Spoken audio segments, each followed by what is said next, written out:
जय जय श्री गुरु प्रेमानंद निताय गौर सीतानाथेर।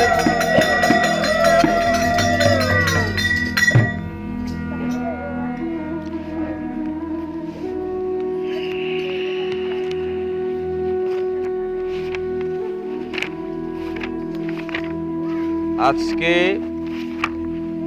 আমরা আলোচনা করব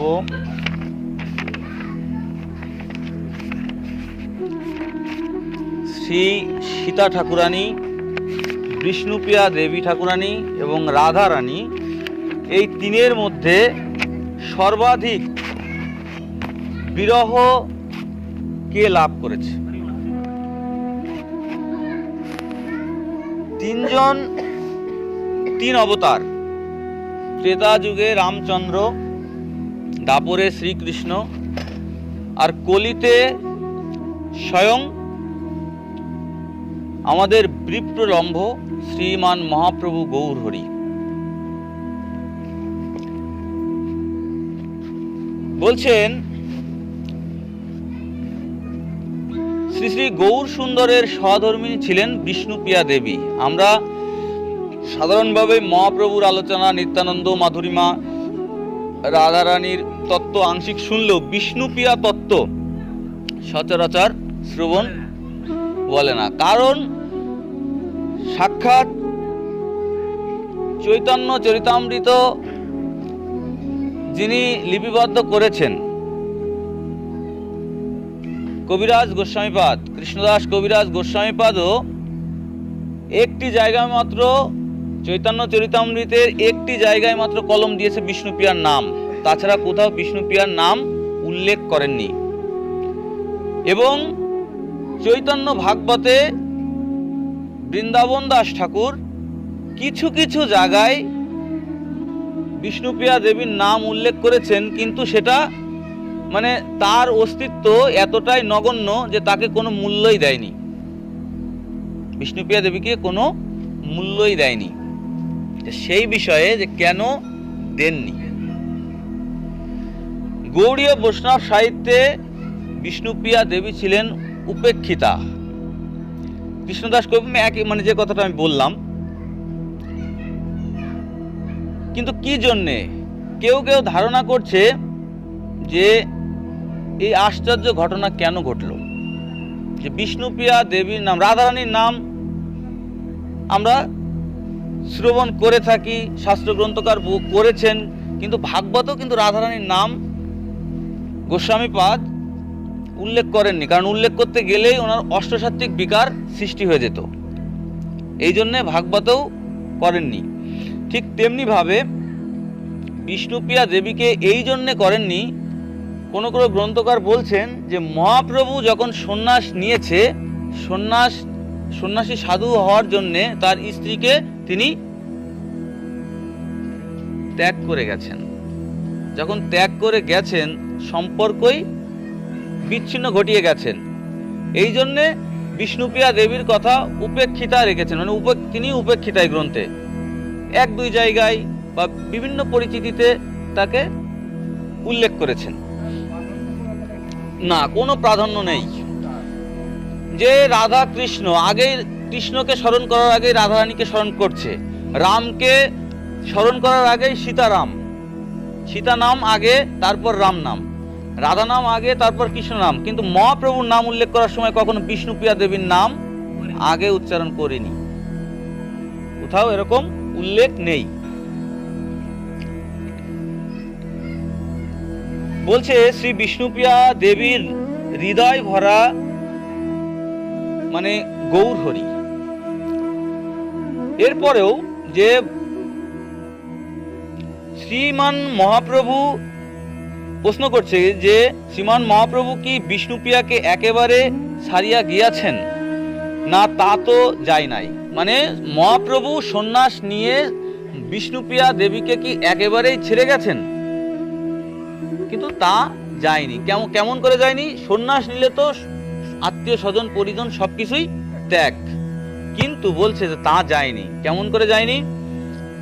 ভক্ত কখনোই ভগবানের, মানে প্রকৃত ভক্ত ভগবানের হৃদয় থেকে কখনো ছেড়ে যেতে পারে না। ঠিক ঠিক তেমনি একজন প্রকৃত ভক্তের হৃদয়ে ভগবান যেমন সতত বিশ্রাম মানে সতত অবস্থান করে, ঠিক তেমন ভাবেই ভগবানের হৃদয়ে প্রকৃত ভক্তের অবস্থান রয়েছে, তাকে কখনো ভুলে যায় না। ঠিক তেমন ভাবে এখানে উল্লেখ করেছে সেইভাবে যে ঠিক সেইভাবে শ্রীমান মানে শ্রী ভগবানের শ্রীমুখের বাণী আছে, বলছে যে আমার ভক্ত আমার হৃদয়ে থাকে।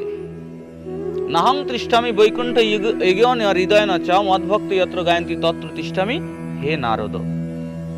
ভগবান নিজে বলেছে যে আমি বৈকুণ্ঠে থেকে যে সুখ না পাই, যোগীদের যোগ সাধনায় থেকে যে সুখ না পাই, তার থেকে অধিক সুখ লাভ করি আমার ভক্তের হৃদয়ে বসবাস করি। সেই কথা এখানে বলছে যে আমার ভক্ত আমার হৃদয়ে থাকে, আমি আমার ভক্তের হৃদয়ে থাকি। শ্রী বিষ্ণুপ্রিয়া দেবীর হৃদয় ভরা কানায় কানায় ভরা ছিলেন শ্রীমান মহাপ্রভু গৌরহরি, ঠিক তেমনি ভাবে। সুতরাং শ্রী গৌর সুন্দরের হৃদয় ভরা ছিল বিষ্ণুপ্রিয়া দেবী। ইয়া শতসিদ্ধের মতো সত্য।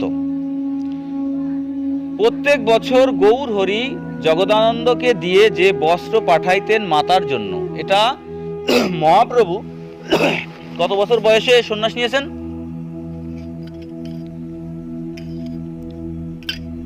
কত বছর? 24 বছর বয়স। 24 বছর বয়সে যখন সন্ন্যাস নিয়ে মহাপ্রভু চলে গেলেন, তখন যাওয়ার পরে মহাপ্রভু সচী মায়ের জন্য এবং বিষ্ণুপ্রিয়া দেবীর জন্য জগন্নাথে পুরী থেকে, নীলাচল ধাম থেকে, পুরী থেকে প্রসাদী, জগন্নাথের প্রসাদী বস্ত্র পাঠাতেন সচী মায়ের জন্য এবং বিষ্ণুপ্রিয়া দেবীর জন্য। সে কথা বলছে যে যে বস্ত্র পাঠাতেন মাতার জন্য, তাহার সঙ্গে যে লাল পেরে শাড়ি আসিত, তাহা তো মাতার জন্য নহে। লাল পেরে যে শাড়িটা জগদানন্দ পণ্ডিতের কাছে পাঠাতো, সেটা তো সচী মায়ের জন্য নয়। তাতে বুঝতে কারোর বাকি নয় যে সেটা বিষ্ণুপ্রিয়া দেবীর জন্য তিনি পাঠাচ্ছেন। দামোদর পণ্ডিত খুব সাবধানী লোক বলিয়া তাহাকে যে নবদ্বীপের বাড়িতে পাঠাইছিলেন, তা কি শুধু বৃদ্ধা গর্ভধারিণীর জন্য, নাকি তার মধ্যে ষোড়শী সহধর্মিণীর ভাবনাও আছে? মহাপ্রভু যে মানে দামোদর পণ্ডিত, তিনি খুব সাবধানী ছিলেন, একের কথা অন্যকে বলতেন না, খুব সুচতুর ছিলেন। তাকে যে পাঠাচ্ছে, যে কি জন্য পাঠাচ্ছে, শুধু কি সতী মায়ের জন্যই পাঠাচ্ছে, নাকি তার সহধর্মিণী কি করছে বা কেমন আছে সেটা জানার জন্য পাঠাচ্ছে। শ্রীমান মহাপ্রভু গৌর সুন্দরকে বলা হয় বিপ্রলম্ভ রস অবতার, রসের অবতার শ্রীমান মহাপ্রভু গৌর হরি। রস প্রেম মানে মর্যাদা পুরুষোত্তম অবতার বলা হয়েছে রামচন্দ্রকে ত্রেতা যুগের। লীলা পুরুষোত্তম ভগবান বলা হয়েছে শ্রীকৃষ্ণকে। আর প্রেম অবতার, প্রেম ও রস অবতার বলা হয়েছে শ্রীমান মহাপ্রভু গৌর হরিকে। তিন যুগের যে তিন অবতার, তাদের এক একটা অবতারের ভাগ। তাই মহাপ্রভুকে বলছে বিপ্রলম্ভ রস অবতার। বিপ্রলম্ভ মানে কি? বিরহ, বিরহের রসের অবতার। মানে তিনি বিরহে এমন ভাবে কাতর হয়ে যেতেন, তার চোখ দিয়ে, তার নয়ন দিয়ে এমন ভাবে অশ্রু বিগলিত হতো, সেই রসের ধারা, বিরহের রসের ধারা, তাই জন্য তাকে বিপ্রলম্ভ রস অবতার বলা হয়েছে। শ্রী রাধা গোবিন্দের একীভূত তনু যার, তার এত বিরহ বেদনা হাহাকার কেন? প্রশ্ন করছে লেখক ডক্টর মহানামজির লেখা। ইনি নিজের মধ্যে নিজে প্রশ্ন করছে এবং মহতের যে দৃষ্টান্ত, মহৎগণ যা বলছেন সেই সমস্ত লিপিবদ্ধ করছেন। যে শ্রী রাধা গোবিন্দের একীভূত তনু মানে রাধা কৃষ্ণের মিলিত তনু হয়েই তো শ্রীমান মহাপ্রভু এসেছে। ভিতরে কৃষ্ণ অঙ্গ, বাইরে হচ্ছে রাধা অঙ্গ, এই তো মহাপ্রভুর অঙ্গ। তো মহাপ্রভু রাধা কৃষ্ণের মিলিত তনু, মিলিত তনু হওয়ার সত্ত্বেও তার মধ্যে এত বিরহ একাকিত্ব কেন? সবই তাই এর উত্তরে বলছে কি সবই কি রাধারানীর জন্য? মহাপ্রভুর এত বিরহ কিসের জন্য? সবই কি রাধারানীর জন্য? শ্রী রাধা তো তার অঙ্গে একাত্মভাবে অঙ্গীভূত, মানে শ্রী রাধা মহাপ্রভুর অঙ্গের সাথে অঙ্গীভূত। শ্রী রাধার বিরহ আর শ্রী বিষ্ণুপ্রিয়ার বিরহে তফাৎ নাই। বলছে যে শ্রী রাধার জন্য যে বিরহ করছে সেটা বিষ্ণুপ্রিয়ার জন্য বিরহ থেকে আলাদা নয়। সাগরের জল উদাহরণ দিচ্ছে, সাগরের জল মানে সাগরের জল সাগরেরই জল, সাগরের জল সাগরেরই জল, সেটা যে সাগরেরই হোক, পুরীর ধারে যে সাগর আছে সেটারই হোক, আমাদের কক্সবাজার সমুদ্র সৈকত আছে সেই সাগরের জলই হোক, প্রশান্ত মহাসাগরের জলই হোক, আটলান্টিক মহাসাগরের জলই হোক, সাগরের জল তো সাগরেরই জল, তাই না? সেই উদাহরণই দিয়েছে যে যেই সাগরেই স্নান করেন না কেন সাগরেই অবগাহন করা হবে। বৈজ্ঞানিক বিশ্লেষণে একই উপাদান। এবার সীতা দেবীর বিশ্লেষণ করছে যে শ্রী সীতা দেবী লঙ্কায় অশোক বনে কান্না আর শ্রী রাধারানীর বৃন্দাবনে নিকুঞ্জ বনে কান্না, এর মধ্যে কোনো প্রকারভেদ নাই, কিন্তু আংশিক প্রকারভেদ রয়েছে। গৌড়ীয় বৈষ্ণব শাস্ত্রে বৈষ্ণব সাধুগণ মহাত্মাগণ বলছেন যে হ্যাঁ, এর পার্থক্য কিছুটা আছে। সীতা ঠাকুরানী অশোক বনে যে কান্না করেছে, নিকুঞ্জ বনে শ্রীমতী রাধারানী যে বিরহ যে কান্না করেছে, তার মধ্যে কান্না একই হতে পারে, দুজন বনেই কান্না করেছে হতে পারে, একই প্রাণনাথের জন্য কান্না করেছে হতে পারে, কিন্তু কান্নার মধ্যে তাদের পার্থক্য আছে। কি পার্থক্য? শ্রী সীতা ও রামের প্রেমটা ছিল স্বকীয়া প্রেম। স্বকীয়া প্রেম মানে কেমন? স্বামী স্ত্রীর প্রেম। আর শ্রীমতী রাধা ঠাকুরানী এবং কৃষ্ণের মধ্যে যে প্রেমটা ছিল সেটা পরকীয়া প্রেম, স্বামী স্ত্রীর প্রেম না, সেটা পরকীয়া প্রেম। বলছে যে পরকীয়া রসের গভীরতা অধিক থেকে অধিক বেশি।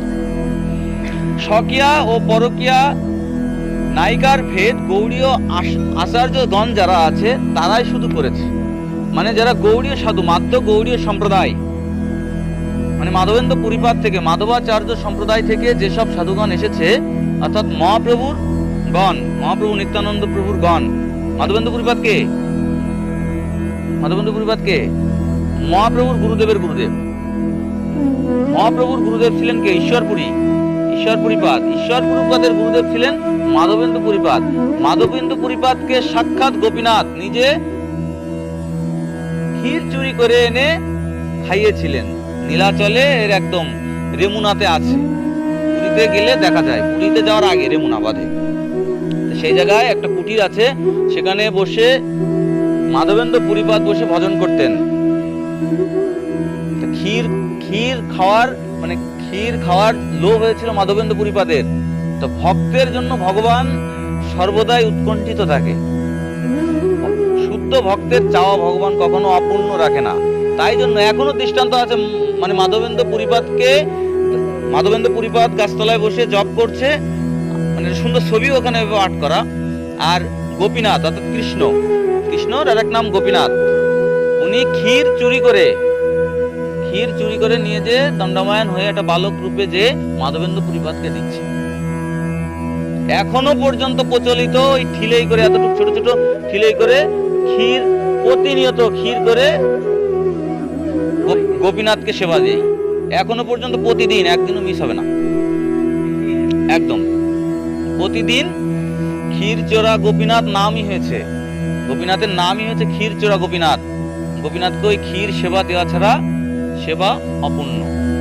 তাই এই মাধবাচার্য সম্প্রদায় থেকে যে বৈষ্ণব সাধুগণ এসেছে, গৌড়ীয় বৈষ্ণব সাধু, এরা এই স্বকীয়া এবং পরকীয়ার মধ্যে পার্থক্য করেছে, এই দুই প্রেমের মধ্যে পার্থক্য করেছে। অন্যান্য সম্প্রদায়ের আচার্যগণ, যে রামানুজ সম্প্রদায়, নিম্বার্ক সম্প্রদায়, হ্যাঁ, আরও অনেক ধরনের সম্প্রদায় আছে, শ্রী সম্প্রদায়, বিভিন্ন সম্প্রদায় আছে। তো এইসব সম্প্রদায়ের ওরা অত বেশি পার্থক্য করেনি এই বিষয়টা নিয়ে। কারণ তারা বলছে যে সীতারাম রাধেশ্যাম, মানে সীতারাম রাধা কৃষ্ণ, এর মধ্যে কোনো ভেদ নাই, একই ব্যাপার, একই লীলা তারা করে গেছে। কিন্তু গৌড়ীয়রা তা বলছে না। কেন করেন তাহার কারণ বলছে, মানে গৌড়ীয়রা কেন এই পার্থক্যটা করেন, যে ভালোবাসার পাত্র দুইটি যদি পরস্পরের সুলভ ও সহজলভ্য হয় তাহলে প্রীতি রসটি পুষ্ট হয় না। সহজেই পাওয়া বস্তুর প্রতি আকর্ষণ কম থাকে, আর দুর্লভ বস্তু যেটা পেতে অনেক কষ্ট, সেটার প্রতি মানুষের প্রত্যেকেরই আকৃষ্ট অনেক বেশি, তাই তো থাকবেই। ঠিক তেমন সীতা ঠাকুরানীর ঘরেই রামচন্দ্র, যখন খুশি তখন দেখতে পারছে, কথা বলতে পারছে তাই না? কিন্তু রাধারানী চাইলেই কিন্তু কৃষ্ণকে দর্শন করতে পারিনি বা পারত না, উৎকণ্ঠিতা। তার মানে রাধারানী ভাবছে কখন কৃষ্ণকে দর্শন করব, কখন কৃষ্ণের সাথে কথা বলবো, কখন কৃষ্ণের বাঁশি শুনবো। এই যে প্রেমটা, সেটা হচ্ছে পরকীয়া প্রেম, মানে আকর্ষণ। এবার বলছে দুর্লভ হলেই, মানে এটার বিষয়ে রসটি দুর্লভ হলেই সুন্দর রূপে পরিপুষ্ট হয়। সীতা রামচন্দ্রের স্বকীয়া অর্থাৎ বিবাহিতা পত্নী সর্বদাই সেই কথা বলছে, সর্বদাই তাকে সান্নিধ্যে পাওয়া যায়, সেই জন্য তাদের মধ্যে যে প্রীতিরস তাহাতে গাঢ়তা কম। এই কথাগুলো তো বলে গেছি। এইটাই রসের আস্বাদন যেন সংকুচিত হয়ে গেল। এইবার হচ্ছে বিষয় যে শ্রী রামচন্দ্রের আর্তনাদ তখন বুক ফাটা, শ্রী সীতা দেবীর রোদনও তদ্রূপ মর্মান্তিক। যখন সীতা দেবীকে অপহরণ করেছিলেন, মানে রাবণ কর্তৃক সীতা দেবী যখন অপহরিত হয়েছিল, তখন রামচন্দ্রের যেমন বুক ফাটা আর্তনাদ হয়েছিল, ঠিক সীতা দেবীরও তদ্রূপ। অশোক বনে যখন সীতা ঠাকুরানী ছিলেন, সেই সময় সীতা ঠাকুরানীর যে আর্তনাদ বা বিরহ হয়েছিল, রামচন্দ্রেরও ঠিক তেমনি আর্তনাদ বিরহ হয়েছিল। শ্রী রাধা কৃষ্ণের মিলন অতি অল্প, বিরহই অধিক। বলছে রাধা কৃষ্ণের মিলন খুব কম দেখা যায়, বিরহটাই বেশি। কিন্তু রাম সীতার বিরহটা অল্প, তাদের মানে সাময়িক সময়ের জন্য তারা বিচ্ছেদ। অশোক বনে কতটুকু সময় ছিল, কতদিন বা ছিল, কিন্তু রাধা কৃষ্ণ এদের বিরহটা অধিক থেকে অধিকতর, বিরহ সর্বদাই থেকেই যেত, আর তাদের মিলনটাই ছিল সাময়িক। অনেক উৎকণ্ঠা, অনেক তপস্যার পর ক্ষণিক মিলন, তার মধ্যে সর্বদা বিচ্ছেদের প্রবল ভীতি। পূর্বরাগ বিরহ, মান বিরহ প্রভৃতির কিছু সময়ের পর আবার মিলন ঘটিত। রাধাকৃষ্ণের কথা বলছে যে পূর্বরাগ বিরহ, মান বিরহ, এগুলোর পর আবার কিছু সময়ের জন্য তাদের দেখা হতো, কিন্তু মাথুর বিরহের পর আর কখনো মিলন হয়নি। মাথুরের পর, যখন মাথুর লীলা হয়েছে, তারপরে রাধা কৃষ্ণের সাথে কোনোদিন আর কখনো দেখা হয়নি। কিন্তু দিবস রজনী সর্বদাই বিরহের ক্রন্দন, মানে দিন রাত্রি রাধারানী সকল সময় কৃষ্ণ বিরহে কান্না করতেন। বলছে নয়নক নিদ গেল বয়ানক ভাস, শুক গেল পিয়াসনে দুঃখ হামপাস। তার মানে কি বলছে, নয়নে নিদ্রা নাই, বয়ানক ভাস মানে মুখে কোনো ভাষা নাই, সুখ গেল পিয়াসনে মানে সকল সুখ প্রিয় কৃষ্ণের সনে চলে গেছে। মাথুর লীলার পরে যখন বিচ্ছেদ হয়ে গেছে, চলে গেছে, তখন এটা হচ্ছে রাধারানীর উক্তি। রাধারানী বলছেন যে নয়নক নিদ গেল বয়ানক ভাস, সুখ গেল পিয়াসনে দুঃখ হাম পাস, মানে সুখ চলে গেল প্রিয় কৃষ্ণের সঙ্গে, আর আমার সনে শুধু দুঃখটাই থেকে গেল। এগুলো রাধারানী নিজের সখীদের কাছে বলছেন, জানাচ্ছেন। কৃষ্ণ বিরহে অবিশ্রাম অশ্রুধারা ঢালিতে ঢালিতে বিরহের তীব্রতা ক্রমে ক্রমে গাঢ়তমতায় পৌঁছাইছিল। এই জন্যই শ্রী রাধার বিরহের মতো আর বিরহ নাই। বিরহের তাপে বলছে দশেন্দ্রিয় ছেড়ে গেল, নবদ্বার বদ্ধ হলো, সব প্রায় পরে কলেবর। মানে কি, যে বিরহের এই মৃত্যুতুল্য অবস্থা আর কোথাও দৃষ্ট হয় না। শ্রী রাধা পরকীয়া বলিয়াই তো এমনটি হইয়াছে। শ্রী রাধারানীর প্রেমটা পরকীয়া ছিল বলেই এমনটা হয়েছে। নিকুঞ্জ কাননে সখীদের সাথে যখন কৃষ্ণের কথা বলছে, কৃষ্ণ বিরহের কথা বলছে, তখন সব তালবস্য ব, দন্তস্য ব না, এখানে তালবস্য ব, সব প্রায় পরে করে কলেবর, মানে মরা দেহের মতো। কলেবর অর্থাৎ দেহ, মরা দেহের মতো, তা মরা লাশের মতো তার দেহটা, রাধারানীর দেহটা পড়ে আছে কৃষ্ণ বিরহে। কিন্তু সীতা দেবীর বেদনা মাত্র 10 মাসের ছিল। লঙ্কায় যখন অশোক বনে মাত্র 10 মাসের জন্য সীতা ঠাকুরানীকে আবদ্ধ করে রেখেছিল, তথাপিও সীতা ঠাকুরানী তো জানতো, প্রতি মুহূর্তে খোঁজ খবর পেত, রামচন্দ্রের খোঁজ খবর পেত, দেওয়ার মতো একজন ছিল। তা বলছে যে অশোক বনে সীতা দেবীর বেদনা 10 মাসের জন্য লঙ্কায় অশোক বনে, শ্রী রাধার বেদনা সীমাহীন কালের জন্য ব্রজের নিকুঞ্জ কাননে। সীতা দেবী প্রতি মুহূর্তে নিশ্চিতভাবে জানেন যে শ্রী রামচন্দ্র তাহাকে উদ্ধার করিবেনি। বুঝতে পারতেন, মানে যারা সমরগণ ছিল, এদের কাছে যুদ্ধের খবর, তিনি সৈন্য সহ কতদূর অগ্রসর হয়েছে রামচন্দ্র, এগুলো খবর সীতা দেবী পেতেন। শ্রী রাধার অন্তরে শ্রীকৃষ্ণ প্রাপ্তির ক্ষীণ আশার রেখাটিও ছিল না। সীতা ঠাকুরানী তো রামচন্দ্রের খোঁজ খবর পেত, যে কতদূর অগ্রসর হলো, সৈন্য সামন্ত এখন কোথায় আছে, খবরগুলো দেওয়ার মতো লোক ছিল।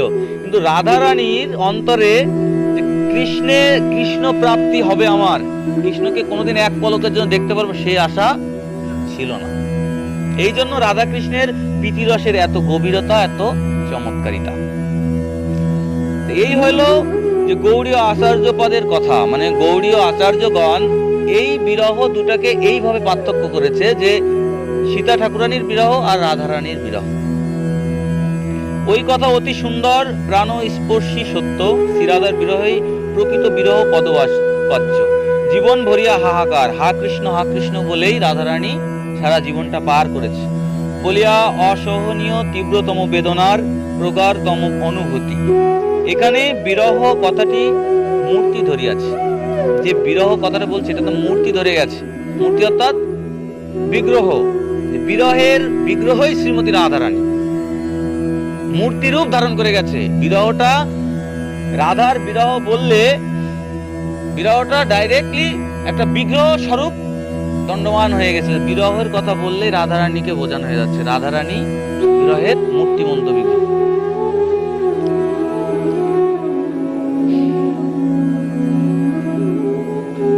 কিন্তু এখন আমরা আমাদের মূল বক্তব্য, যে এদের থেকেও অধিকতর বেশি বিরহের ছিলেন শ্রীমতী বিষ্ণুপ্রিয়া দেবী ঠাকুরানী। উল্লেখ করেনি, কিন্তু এতটাই বিরহ কাতরতায় পরিপূর্ণ ছিল বললে নবদ্বীপবাসী হাহাকার করে ওঠে। কেমন, আমরা সেটা আলোচনায় আসি। বলছে শ্রী বিষ্ণুপ্রিয়ার কথা শাস্ত্রে খুবই সীমিত উল্লেখ রয়েছে। বিষ্ণুপ্রিয়ার প্রেম ও স্বকীয়া, মানে যেমন ভাবে রাম সীতার প্রেম ছিল, মানে রামের সহধর্মিণী ছিলেন সীতা ঠাকুরানী, ঠিক তেমনি ভাবে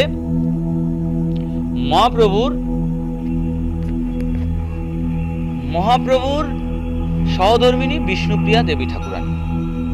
বিষ্ণুপ্রিয়া দেবী ঠাকুরানী বলছে, সুতরাং পরকীয়া শুনিয়াই অন্য সম্প্রদায়ের আচার্যগণের যে নাসিকা কুঞ্চন, তাহা শ্রী সীতা সম্বন্ধেও যেমন নাই, শ্রী বিষ্ণুপ্রিয়া সম্বন্ধেও তেমনই নাই। মানে সীতা ঠাকুর, মানে বিষ্ণুপ্রিয়া দেবী মহাপ্রভুর স্ত্রী, তাতেও তাদের মধ্যে যে স্বকীয়া প্রেম, তাতেও নিয়ে তাদের কোনো সাধুদের বা কোনো বৈষ্ণবগণের, কোনো আচার্যগণের কোনো মত বিরোধিতা নাই।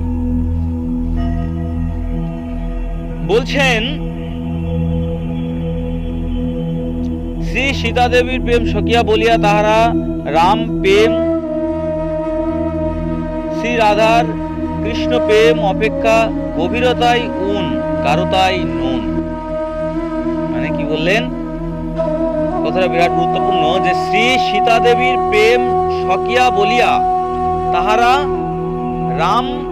রাম প্রেম আর শ্রী রাধা কৃষ্ণের প্রেম অপেক্ষা গভীরতায় উন মানে উঁচুর কথা বলছে, যে আর গাঢ়তায় নুন। শ্রী বিষ্ণু প্রিয়ারও কি তাই, না তাহা নয়, কেন বিচার করিব। সাধুদের কথা হচ্ছে, মহতের কথা। এখানে বললেন শ্রী রাধার অনুরাগে পরকীয়া হেতু যে প্রিয়তমের দুর্লভতা, তাহা সীতা দেবীতে নাই, কিন্তু বিষ্ণুপ্রিয়াতেও নাই, এমন কথা বলিবে কোন শাস্ত্রজ্ঞান সম্পন্ন ব্যক্তি। শ্রী রাধার অনুরাগে, শ্রী রাধারানীর অনুরাগে যে পরকীয়া হেতু যে প্রিয়তমের দুর্লভতা, প্রিয়তমার প্রতি যে ভালোবাসা, সীতা দেবীতে এটা পাওয়া যাচ্ছে না, কিন্তু বিষ্ণুপ্রিয়াতেও যে এটা নাই, স্বকীয়া প্রেমের ফলে যে এই দুর্লভতা বিষ্ণুপ্রিয়া দেবীতে নাই, তা কোনো সাধু বলার সাহস পাচ্ছে না। মানে বিষয়টা বুঝতে পেরেছেন? যে আবারও বলছি, রাধারানীর যে অনুরাগ, যে পরকীয়া প্রেম ছিল, যার জন্য কৃষ্ণের প্রতি আকৃষ্ট বেশি ছিলেন, যে ভালোবাসাটা ছিল, তার তুলনায় সীতা ঠাকুরানী রামচন্দ্রকে যে ভালোবেসেছেন তার গাঢ়তা কম। কিন্তু স্বকীয়ার মানে রামচন্দ্র এবং সীতা ঠাকুরানী স্বকীয়া প্রেমের অধিকারী হওয়ার জন্য তাদের প্রেমের গাঢ়তা ছিল কম। এই বলে যে বিষ্ণুপ্রিয়া দেবীরও কম ছিল, এ কথা বলার সাহস কোনো আচার্যের হয়নি। আমরা বলিব শ্রী বিষ্ণুপ্রিয়ার অনুরাগে যে দুর্লভতা, তাহা শ্রী রাধার অনুরাগ অপেক্ষা অধিক। বিষ্ণুপ্রিয়া দেবীর মহাপ্রভুর জন্য যে অনুরাগ ছিল, তা শ্রী রাধার থেকেও অধিক।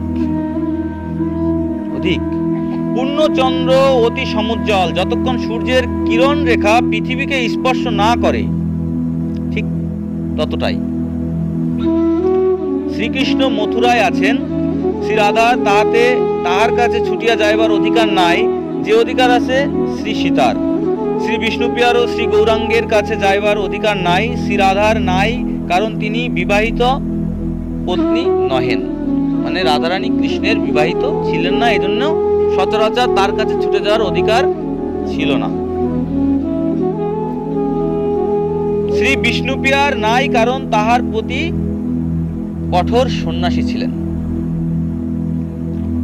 বিষ্ণুপ্রিয়া দেবী ঠাকুরানীর প্রতি শ্রীমান মহাপ্রভু, তার সত্ত্বেও বিষ্ণুপ্রিয়া দেবী মহাপ্রভুর কাছে ছুটে যেতে পারছেন না, চাইলেই দেখা করতে পারছেন না। কেন? কারণ তার স্বামী, তার পতি ছিলেন কঠোর সন্ন্যাসী। কঠোর সন্ন্যাসী তিনি পত্নী মুখ দেখা তো দূরের কথা, কোনো নারীর মুখ দর্শনই তাহার পক্ষে শাস্ত্র সিদ্ধান্ত ছিল না। মানে শাস্ত্র অনুযায়ী কোনো পর স্ত্রী দর্শন করা, সন্ন্যাসীর পর স্ত্রী দর্শন করা, স্পর্শ করাই পাপ বলে গ্রন্থে স্বীকৃতি দিয়েছে। এই যে জগৎবন্ধু প্রভু, মানে ফরিদপুরের আঙিনার জগৎবন্ধু প্রভু সমাজবাড়ির গণের রামদাস বাবা, নাম শুনেছেন?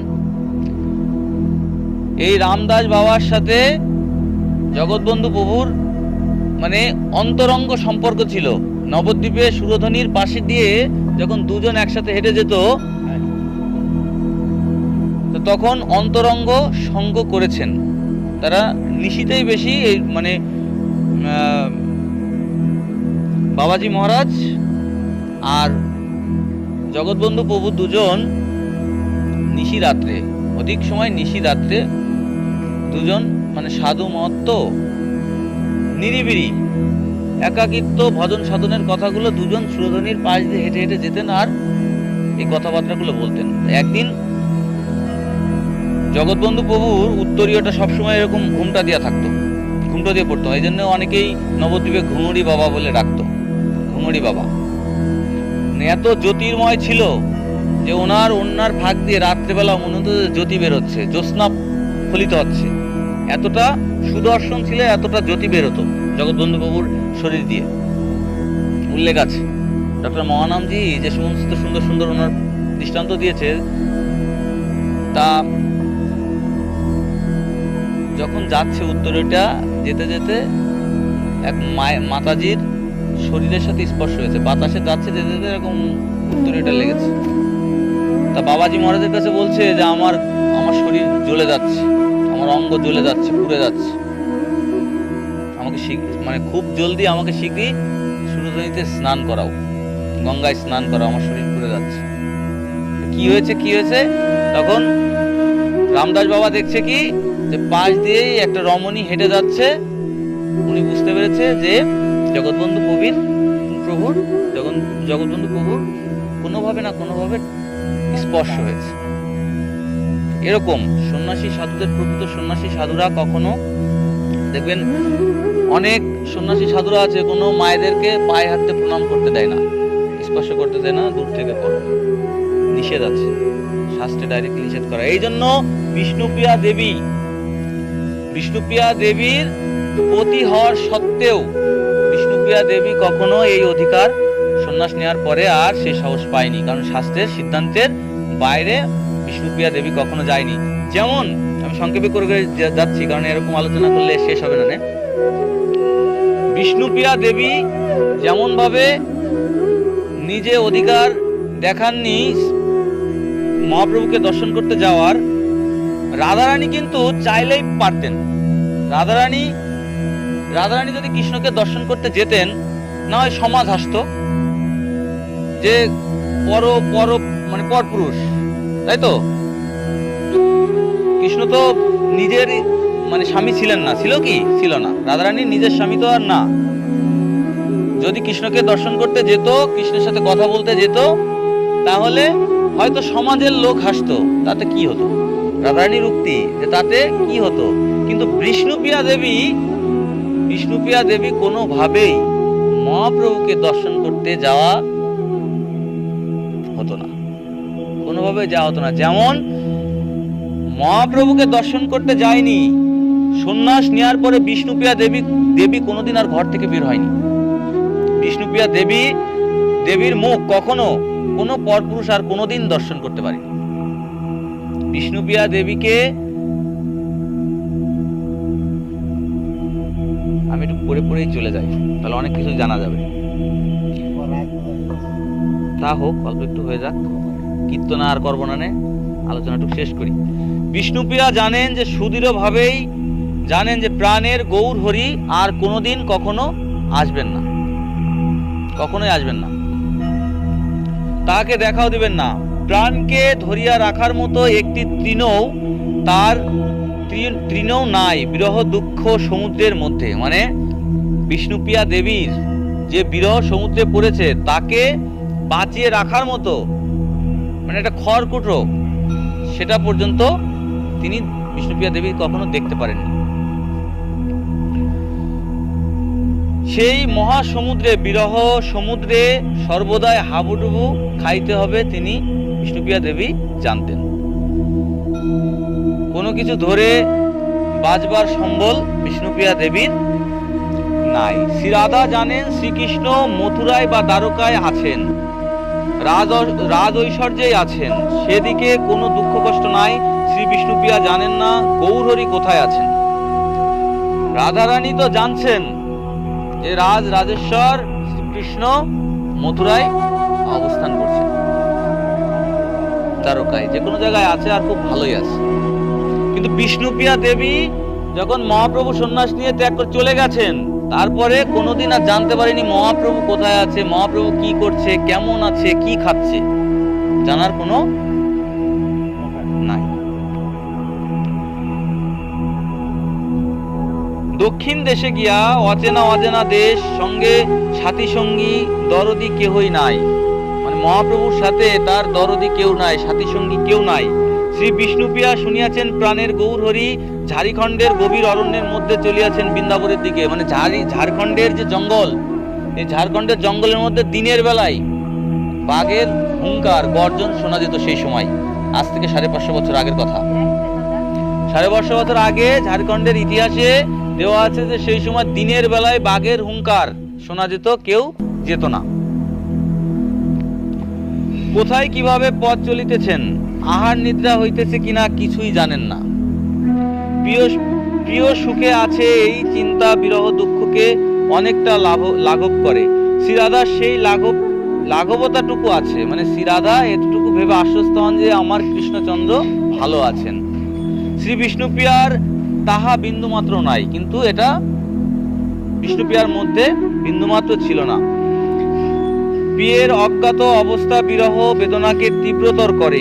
শ্রী বিষ্ণুপ্রিয়ার তাহাই আছে।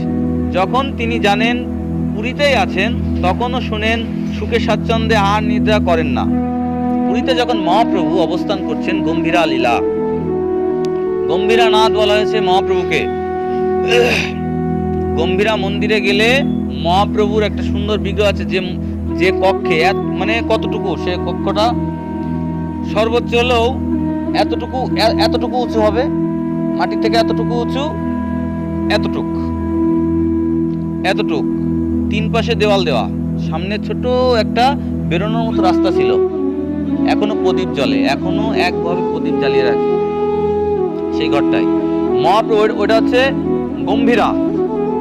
ওখানে গম্ভীরার গুপ্ত নীতি কেন বলে? মহাপ্রভু গুপ্ত হয়েছিলেন ওই গম্ভীরাই, তাই জন্যই হচ্ছে গম্ভীরার গুপ্ত নীতি বলে মহাপ্রভুকে।